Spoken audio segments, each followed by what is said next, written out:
نحمده ونصلي على رسول الكريم أما بعد السلام عليكم ورحمة الله وبركاته, and welcome to our Fiqh Hour on every Wednesday, as we have said, at 6 p.m. Alhamdulillah, welcome all. Had a busy weekend last weekend down in London, extremely hot as well, mind you. Doesn't help when your air conditioning is not working in your car either, so I literally cooked on the way there and cooked on the way back. Got a little bit of a suntan as well. Very busy schedule, alhamdulillah, well received. And as usual, the London folk were showing lots of love and khidmah. May Allah accept it. So today we had a little bit of a conversation previously with regards to what particular topic should we have a theme. And so we did decide on a theme, and it's quite a theme which requires a long time to discuss in great detail.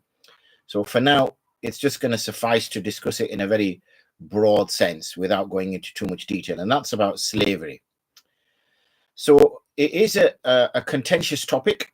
For example, when Islam was proclaimed, we know, for instance, that in the Meccan period, it was extremely difficult for any rules or regulations to be applied. It was only when the Prophet ﷺ went to Medina that we saw that rules and regulations could be applied. So a question which does come up is that why didn't Islam abrogate slavery? Why did it permit slavery?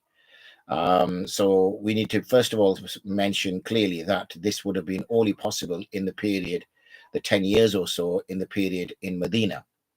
Now, how slaves or how people became slaves post Medina, post Hijrah, was usually after battles. So in those days, for instance, when armies would go out to battle, they would take their wives and children with them. They would not sort of leave them because, battles were very fair and very honest in the sense that people would go out, meet in an open field somewhere, battle it out, whoever wins, wins, and that's it. Whatever remains becomes war booty for the winning party.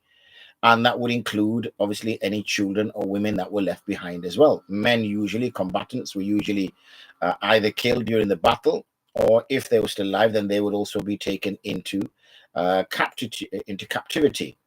So the question is why were they taken into captivity? Well, the issue you have is that usually these people would have traveled away from their places of residences, where they live, where they've got homes. They would always be considered as potentially becoming an enemy combatant in the future. So that had to be removed. And also to kind of immediately take in this group of people into the winning community. And that's what would happen. Normally, the women were taken either as wives or as for purposes of concubinage or even for service. And similarly, the children were likewise. And so it wasn't as though, Muslims were going out of their way to attack, say, countries within Africa in order to bring back slaves. It was one that was already within the system, within society, existed. It existed pre-Islam.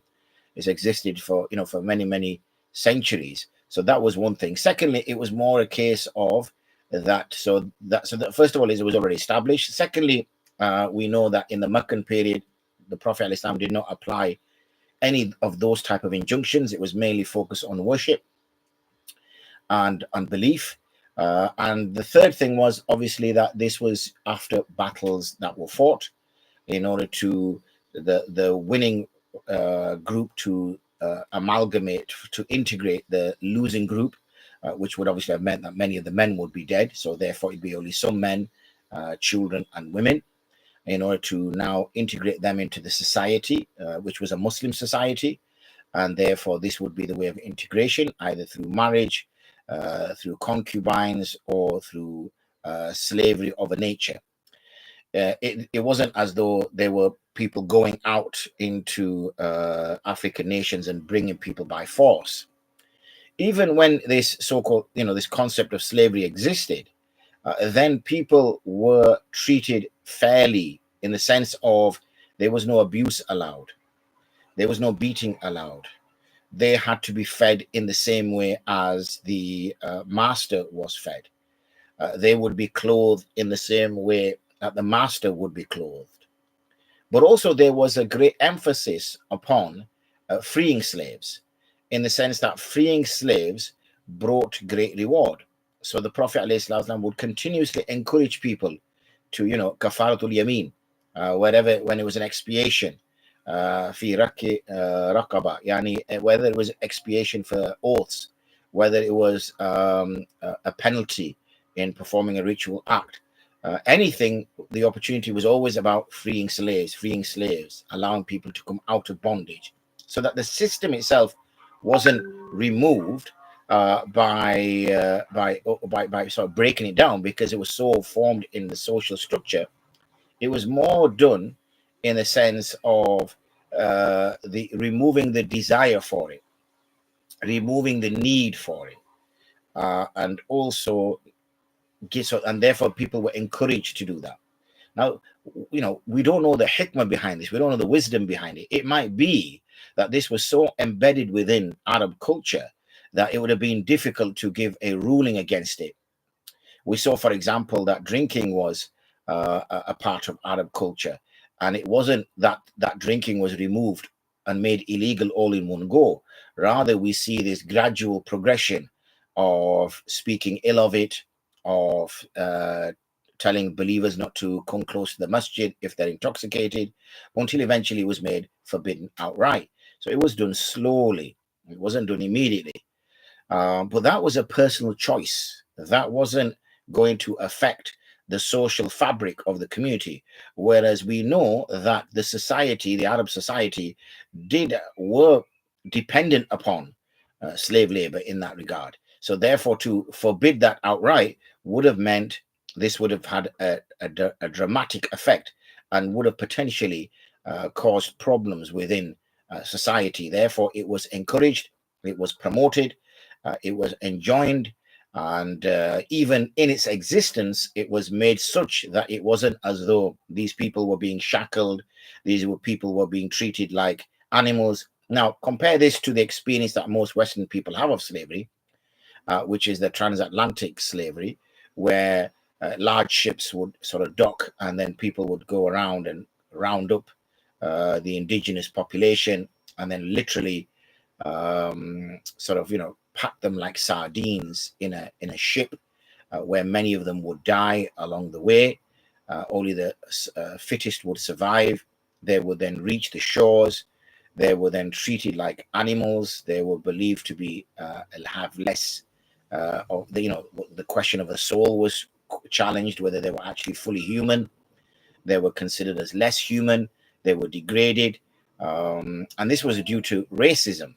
Okay, whereas in Islam, racism is frowned upon. It's made forbidden. Whereas we saw within the American culture that racism was pretty much rife. So even when slavery was abolished, racism existed, and racism exists to this day. That's not saying obviously Muslims aren't racist. I'm sure there are many Muslims that are racist, but we're talking about it from the religious perspective, from the institution perspective. So that in a very summarized form, in a very brief form, it just gives the overview of where we are in terms of how slavery existed, and why did it continue to exist in Islam. Remember, the why question, or the why answer, is speculation on our behalf, because it's not mentioned. We don't have any scriptural evidence for the rationale behind it.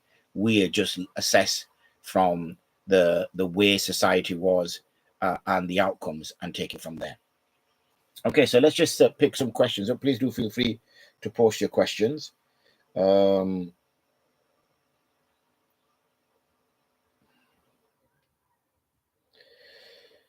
So we have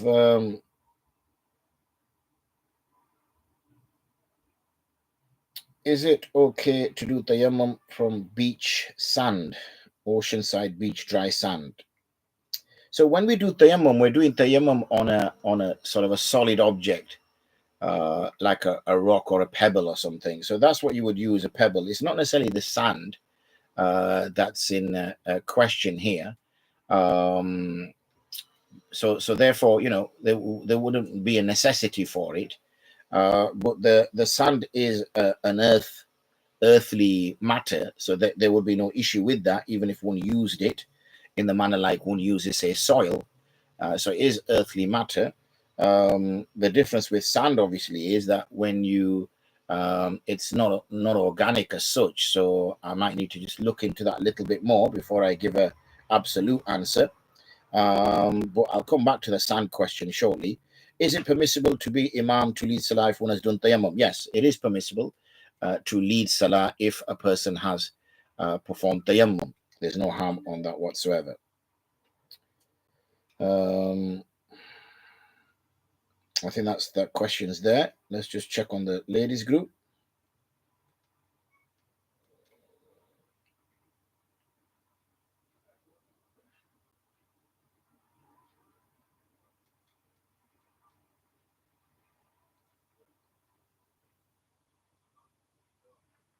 So nothing as we can see on the ladies group.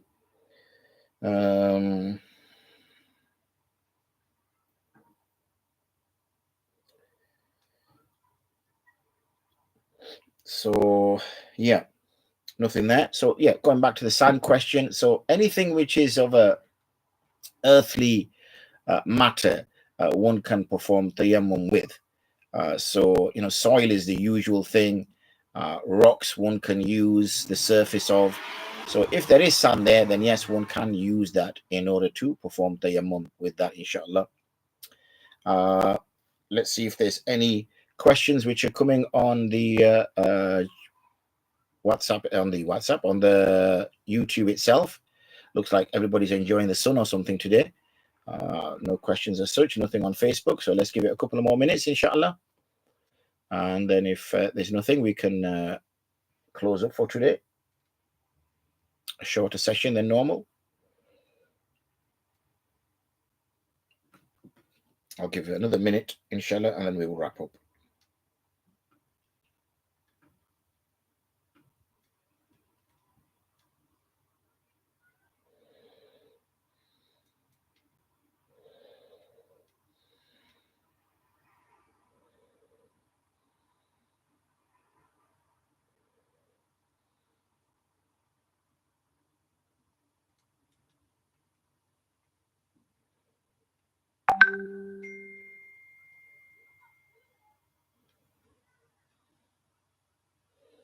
Okay, Jazakallah khairan for that, inshallah. We will be back same time next week, 6 o'clock, for our standard fiqh hour.